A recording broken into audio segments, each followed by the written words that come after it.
ಕಥೆಯ ಹೆಸರು ಹುಲಿವೇಷದ ಕತ್ತೆ. ಒಂದು ಊರಿನಲ್ಲಿ ಒಬ್ಬ ಅಗಸನಿದ್ದನು. ಅವನು ತನ್ನ ಬಟ್ಟೆಯ ಮೂಟೆಯನ್ನು ಹೊತ್ತು ಸಾಗಿಸಲು ಒಂದು ಕತ್ತೆಯನ್ನು ಸಾಕಿದ್ದನು.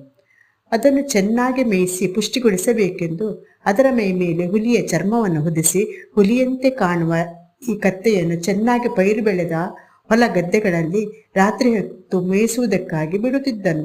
ಅದು ತನ್ನ ಇಷ್ಟ ಬಂದಂತೆ ರಾತ್ರಿಯಲ್ಲೇ ಯಥೇಚ್ಛವಾಗಿ ಮೇಯ್ದು ಬಲಿಷ್ಠವಾಗುತ್ತಿತ್ತು.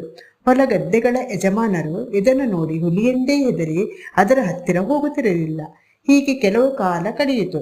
ಒಬ್ಬ ಗದ್ದೆಯವನು ಬಿಲ್ಲು ಬಾಣಗಳನ್ನು ಹಿಡಿದು ಒಂದು ಬೂದು ಬಣ್ಣದ ಕಂಬಳಿ ಹೊದ್ದು ಹುಲಿವೇಷದ ಕತ್ತೆಯ ಹತ್ತಿರ ಬರುತ್ತಿದ್ದಂತೆಯೇ ಇದು ಒಂದು ಹೆಣ್ಣು ಕತ್ತೆಯೆಂದು ಭ್ರಮಿಸಿ ಅರಚುತ್ತಾ ಹತ್ತಿರಕ್ಕೆ ಬಂದಿತು. ಓಹೋ, ಇದು ಕತ್ತೆಯೆಂದು ಅದರ ಕೂಗಿನಿಂದ ತಿಳಿಯಿತು. ಇದನ್ನು ತನ್ನ ಬಾಣದಿಂದ ಕೊಂದು ಹಾಕಿದನು. ನೀತಿ: ಸದಾಕಾಲ ಮೋಸಗೊಳಿಸಲು ಸಾಧ್ಯವಿಲ್ಲ.